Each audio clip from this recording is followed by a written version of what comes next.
You want a mentorship or a motivational coach without the ROIs. That means without the return on investment. Basically, I will explain this whole thing to you in this video.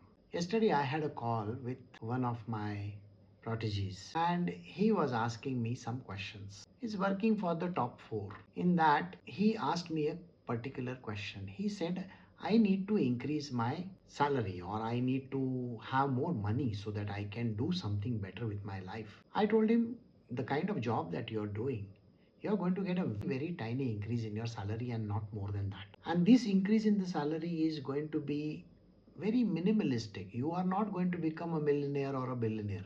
To be that, you have to become an entrepreneur. You have to do something of your own. So immediately his thought process was, how do I become an entrepreneur? What does it mean actually? So I gave him an understanding that to become an entrepreneur, you are working for yourself and you are ensuring that the others who are working for you are also getting what they deserve. You become the owner, you become the businessman, you are the one who is running your own show. There is nobody else to tell you what to do and what not to do. So this is a person who becomes an entrepreneur. Then he said to me, Guruji, I don't know how to go about it. Can you guide me? Is there anybody who can actually show me the path? Then I had to tell him my background.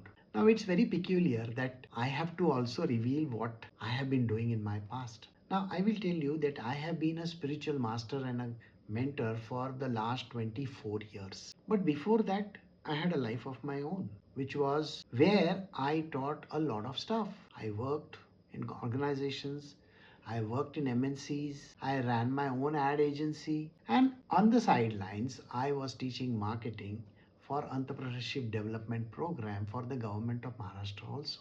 So when I was telling him all these things, he started looking at me in awe. He said, Guruji, how many things have you done in your life? I said, they're countless. And these are the things that I have finished doing. But now that when I am doing this thing, which is spiritual training to people, spirituality doesn't mean that you have to become some sadhu mahatma or you have to become a renunciate or you have to give up on your life. There is nothing like that. What you got to do is you have to be the best version of yourself. So when I started this, I told you that you have to become somebody without any attachments. So let me explain to you what happened to me yesterday. Now I had a skin tag for many years. This was way before 2000. That skin tag suddenly fell off. So these skin tags are there when a person becomes older. They come on your body. And it immediately struck me that I don't have to be the same person that I was earlier. That tag of a Guruji was something which I have been carrying for last 24 years. Do I really need to carry that, or I can even be an entrepreneur, a person who teaches entrepreneurship? Because the knowledge is there, isn't it? I ran my own ad agency in Mumbai and there were lots of other businesses that I was doing. It's only when I came to Bangalore that I did my NIFT. I became a fashion designer. I opened 4 stores in Bangalore city because as a spiritual person you can't do many things. But here it is about knowledge. I can definitely pass on the knowledge. Now when I said that you have to become a motivational coach and get motivated without any attachments of any sort or return on investment, what exactly I was trying to tell you. See, anything that you learn from any course anywhere in the world, what happens to that person? He gets into a bottomless trap of karmic debt with another person. I will give you some examples for you to understand what these karmic debts are. See, if you were an entrepreneur or if you are a businessman and your business is not doing well, and then you have to sack a whole load of people, you have to remove them from their job.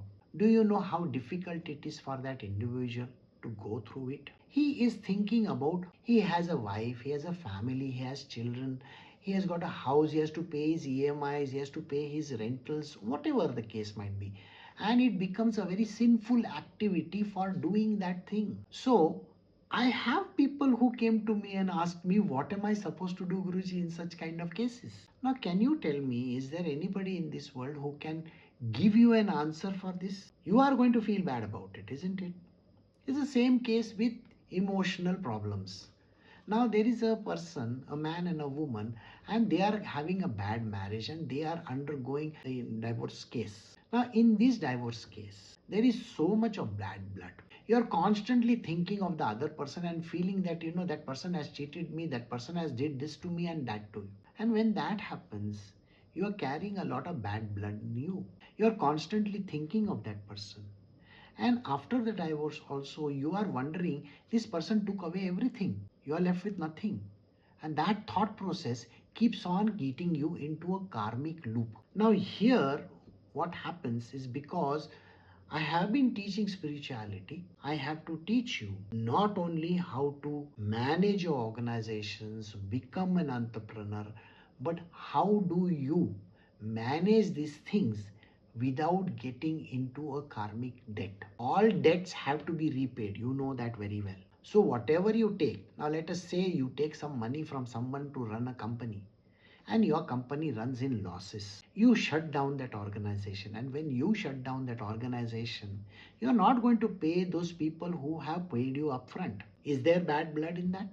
Yes. Whereas when you are taking from angel investors, they are expecting you to give them returns. And when you don't give them returns, it is bad blood for you as well as for them. How do you manage that situation? You have created a debt and that debt needs to be repaid. When I am teaching you the same subject, which is called entrepreneurship, I am going to give you those techniques and methods which we teach in spiritual. How not to get into a karmic debt with that individual or those companies or the people who might have invested in you or the person that you are going to leave or the person whom you are going to divorce. These are things which you are not going to get from any of those people who are teaching you about entrepreneurship development. What I am going to teach is completely different. And this will be a combination and a holistic viewpoint of everything that is happening in your world.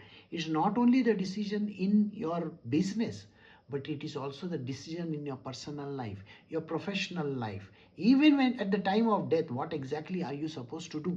There are lots of people who die intestate. They don't even leave a will. In this, I will teach you even that, how to create a very holistic death for yourself. I know that sounds very freaky, but that is how it is. So, those who are interested and those who feel that they would like to consider this can definitely connect with me, and I will definitely try to see how best I can interact with you and then give you those solutions which no other course in this world can ever give you, because they are going to put you in a karmic debt trap. When you learn from me, you are not even going to have any karmic debt trap. You are going to be a free person. You will be free and totally devoid of any encumbrances. And this is what I'm going to provide you. If you feel that you would like to know more, then connect down your comments and I will get back to you.